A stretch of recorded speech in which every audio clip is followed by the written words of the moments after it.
alhamdulillah, saya melihat dengan mata kepala saya sendiri dari tanda-tanda itu.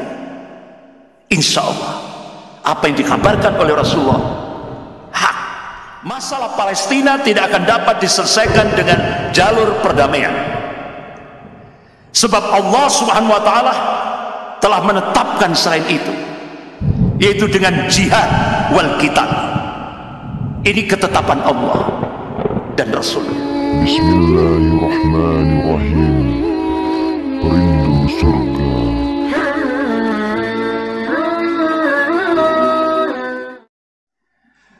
Ma'asyiral muslimin jamaah subuh rahimakumullah.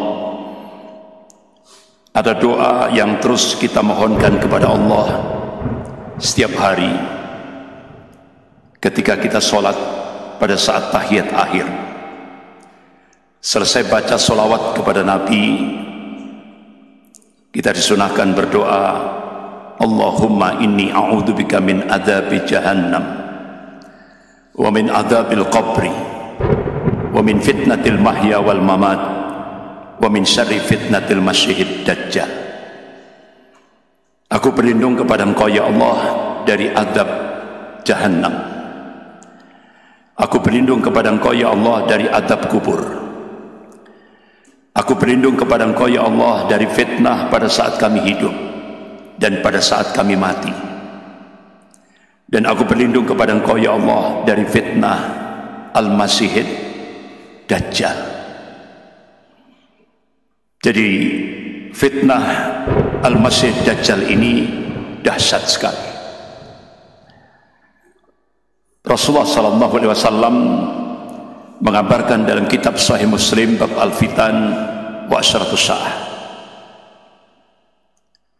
Al-Masihid Dajjal akan Allah munculkan. Dalam kitab Sahih Muslim disebutkan oleh Rasulullah, yaitu Asbahan. Kalau kita buka Google Map, itu kota Isfahan, Iran. Di sanalah nanti Allah akan munculkan Al-Masihid Dajjal. Bahkan Rasulullah mengabarkan di belakang Al-Masihid Dajjal itu ada 70.000 orang-orang Yahudi dengan memakai at-toyalisah, jubah kebanggaan. Kira-kira tanda-tanda itu sekarang nampak enggak?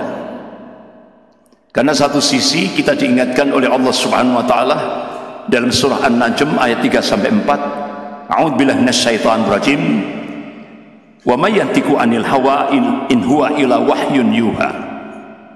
Jadi apa yang disampaikan oleh Rasulnya itu bukan ahwa, bukan hawa nafsu. Apa yang disampaikan oleh Rasulullah sallallahu alaihi wasallam itu wahyu yang diwahyukan oleh Allah kepada Rasulnya. Jadi pasti terjadi, tidak bisa tidak. Jadi ternyata Bapak-bapak, Ibu yang dirahmati Allah, Duta Besar Amerika untuk Iran menulis sebuah buku judulnya Mission to Iran. Sekarang di kota Isfahan itu ada kurang lebih sekitar 80.000 orang-orang Yahudi. Jadi tanda-tanda itu sudah mulai nampak. Tapi Dajjal sendiri masih belum muncul. Tapi sistem Dajjal itu sudah mulai nampak dalam lingkup global, termasuk di Indonesia, termasuk di Malang. Fitnahnya dahsyat. Jadi fitnah sistem Dajjal ini senantiasa melakukan fasad, kerusakan dan semua lini kehidupan. Dan itu sangat terasa sekali. Bapak-bapak, ibu-ibu yang dirahmati Allah, Rasulullah SAW mengabarkan Dajjal itu seorang pemuda, rambutnya kerinting, matanya salah satu buta, yang satu lagi Rasulullah mengabarkan seperti anggur hitam, bola matanya itu seperti anggur hitam yang menjorok keluar. Apa kalau dalam bahasa Jawa itu? Mendolo. Mendolo. Tapi beredar di YouTube itu mata satu di tengah itu bukan itu. Jadi Dajjal itu tetap dua mata tapi satu buta, satu itu tadi bola matanya seperti anggur hitam menjorok keluar, dua kakinya bengkok. Rasulullah mengabarkan seperti itu dalam kitab Sahih Muslim, dan di dahinya tertulis kaf fa ra, kafir. Rasulullah mengabarkan setiap orang mukmin walaupun dia buta huruf pasti dia tahu bahwa itu Dajjal. Jadi kecepatannya luar biasa, daya rusaknya dahsyat sekali. Ya. Seluruh dunia akan dimasuki oleh Dajjal, termasuk kawasan Gria Santa ini. Ya. Semuanya kenapa? Kecuali dua kota suci, Mekah dan Madinah, dijaga oleh para malaikat. Bahkan Rasulullah mengabarkan Dajjal itu bisa, kalau ada satu kawasan itu kering, paceklik, dia bisa menurunkan hujan sehingga tubuh subur. Bahkan Al-Masih Dajjal itu diberi kesempatan oleh Allah untuk mematikan dan menghidupkan orang dua kali, ketiganya tidak bisa. Dan Rasulullah mengabarkan yang paling banyak terkena hipnotis Al-Masih Dajjal itu, kata Rasulullah, yaitu kalangan nisa, kaum wanita. Makanya diperintahkan oleh kalangan suami, diperintahkan oleh para suami-suami untuk memingit di rumah masing-masing. Kenapa? Yang paling banyak terhipnotis oleh fitnah Dajjal itu adalah kaum wanita. Ini yang diingatkan oleh Rasulullah SAW. Bahkan Dajjal itu kalau dia suguhkan air, hakikatnya api. Kalau dia suguhkan api, hakikatnya air. Jadi menipu. Itulah Dajjal. Bahkan daya rusaknya dahsyat sekali. Itu yang akan dialami oleh umat Rasulullah SAW. Jadi Dajjalnya saja masih belum muncul, tapi sistemnya saja daya rusaknya luar biasa. Bapak-bapak, ibu-ibu yang dirahmati Allah, kalau bapak ibu lihat mata uang $1,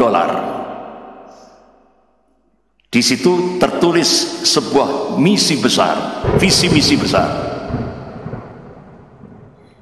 Novus Ordo Seclorum. Itu kalau bahasa Inggrisnya the New World Order, tatanan dunia baru. Itulah yang kita sebut dengan sistem Dajjal. Dan Al-Masih Dajjal ini ditopang oleh organisasi yang cukup tua di muka bumi ini. Menurut sejarah, ada yang menginformasikan itu muncul abad 16, tapi sebelum itu sudah muncul. Itulah yang disebut dengan organisasi Freemasonry, Zionis Yahudi Internasional. Simbolnya mata satu, ada jangka, ada mistan, ya. Dan di tengahnya itu ada G. Itu kalau bapak ibu lihat dipasang di global itu, bola bumi itu persis Masjidil Aqsa. Makanya mereka punya satu doktrin yang disebut dengan milenium sejahtera. Doktrin milenium sejahtera itu benar-benar itu sudah menjadi satu pijakan gerakan Zionis Yahudi seluruh dunia. Begitu juga kalangan Kristiani. Makanya ada Kristen Zion. Nah, itu menopang gerakan Freemasonry Zionis Yahudi. Ada doktrin milenium sejahtera. Jadi yang doktrin milenium sejahtera itu, yang pertama dia bercita-cita untuk melakukan pemusnahan massal kaum muslimin. Ini sudah dijalankan atau belum? Sudah. Pemusnahan massal kaum muslim. Kemudian doktrin yang kedua, dia ingin menjadikan Yerusalem sebagai ibu kota abadi Israel Raya.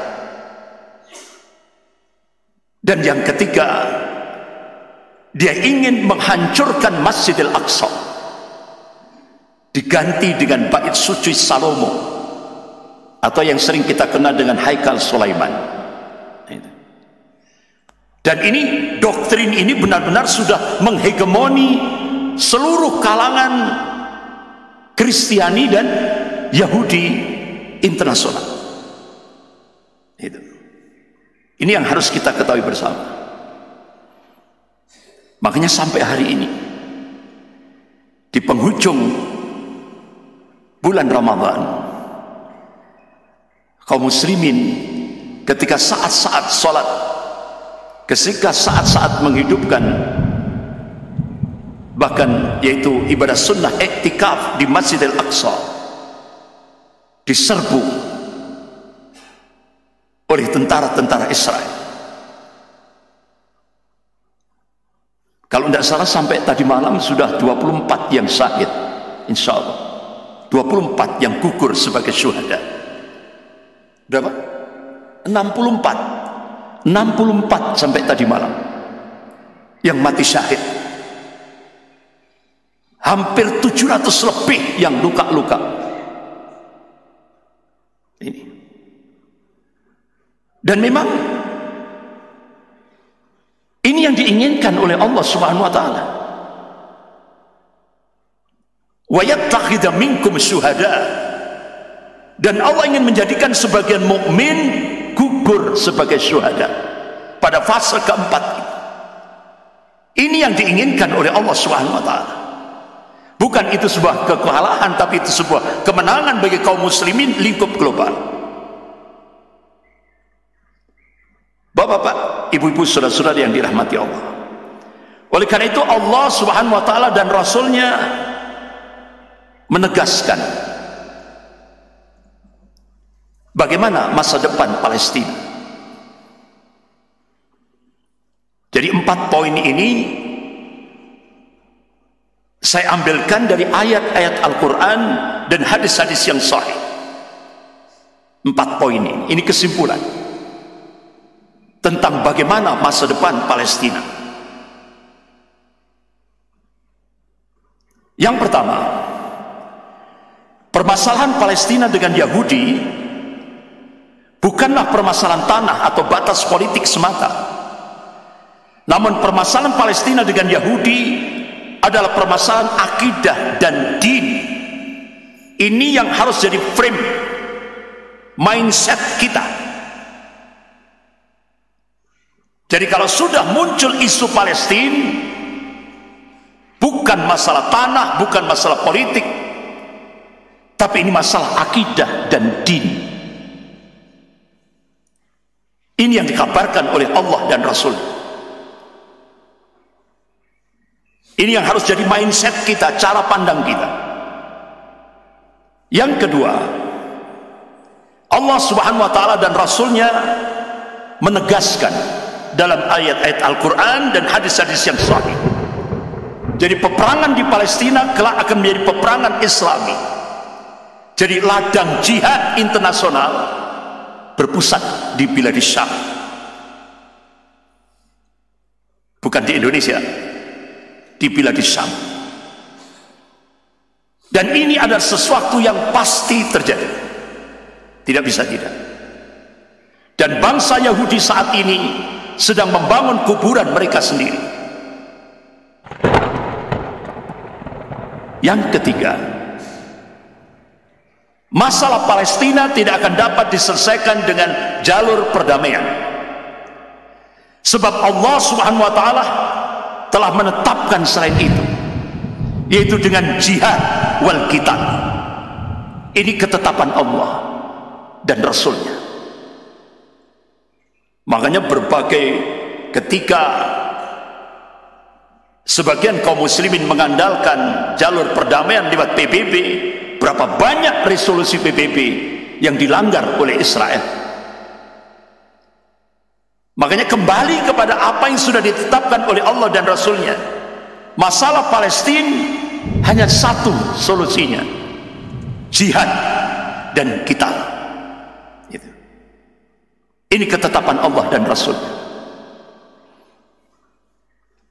Bagaimana kita yang ada di Malang?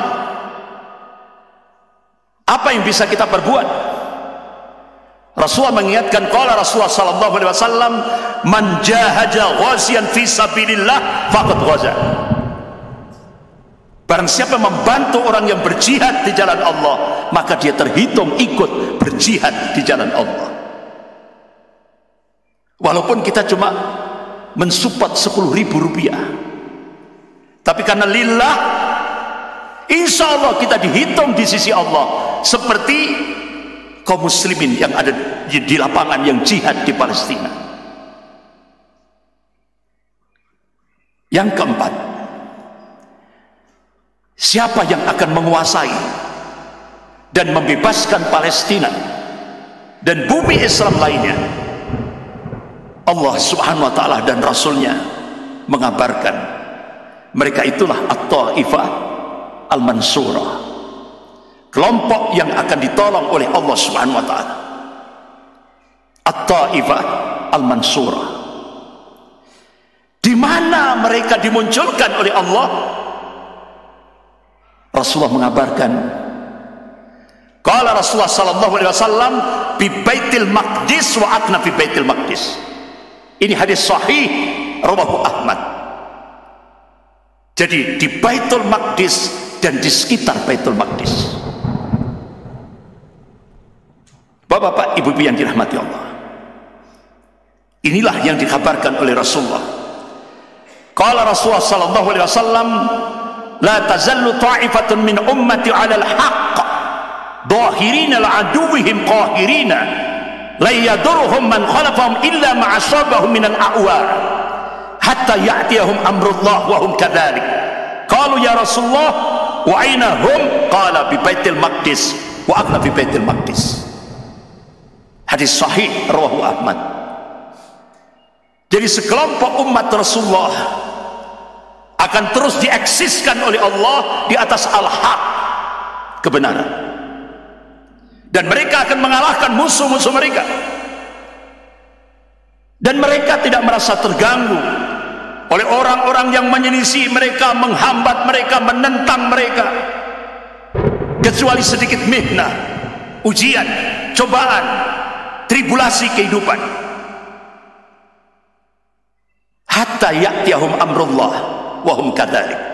Sampai datangnya keputusan Allah, dia tetap dalam kondisi demikian. Sahabat tanya, qalu ya Rasulullah wa aina hum?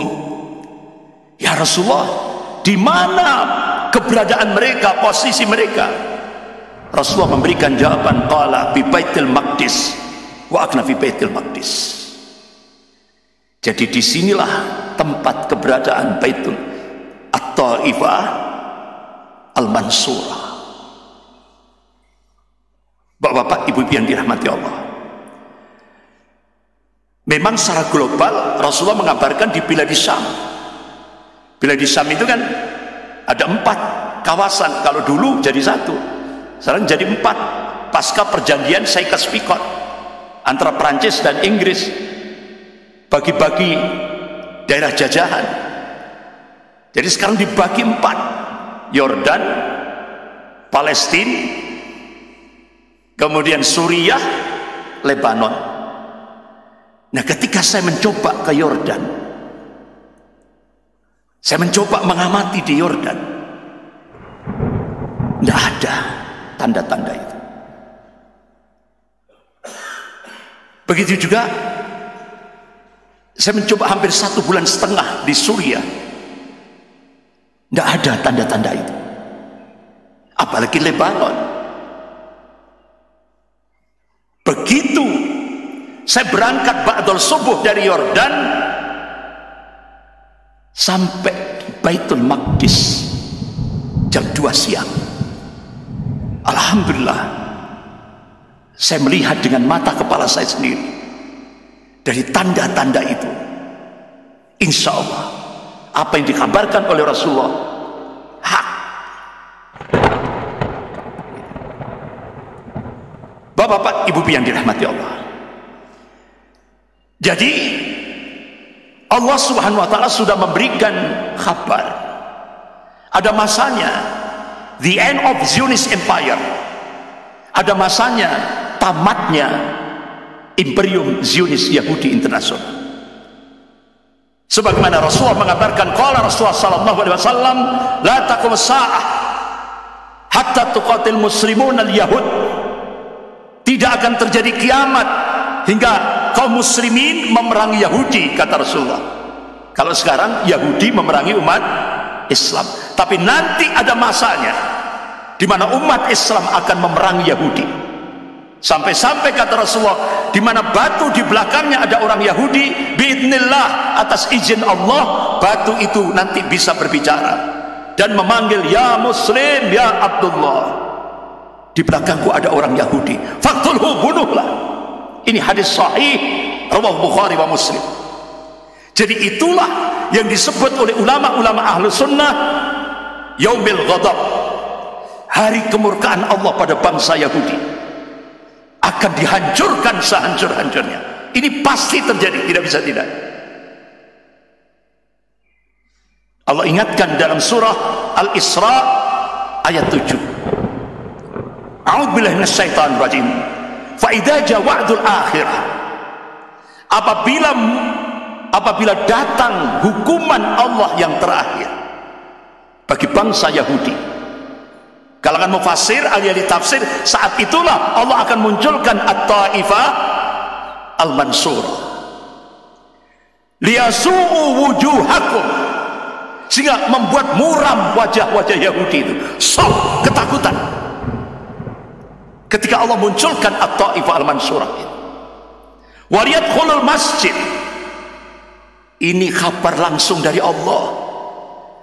Jadi Masjidil Aqsa itu akan kembali dikuasai oleh kaum muslim. Kama dakhaluhu awwal marrah, mereka memasukinya seperti kala pertama dia memasukinya. Waliyutabbiru ma'alau tadbira, dan mereka akan menguasai semuanya yang dia kuasai, akan dihancurkan dengan cara yang keras. Mereka akan menghancurkan semua yang dikuasainya dengan keras. Inilah yang dikabarkan oleh Allah Subhanahu wa ta'ala endingnya, yaitu masalah Palestina. Bapak-bapak, ibu-ibu yang dirahmati Allah, tinggal tunggu tanggal mainnya. Bismillahirrahmanirrahim.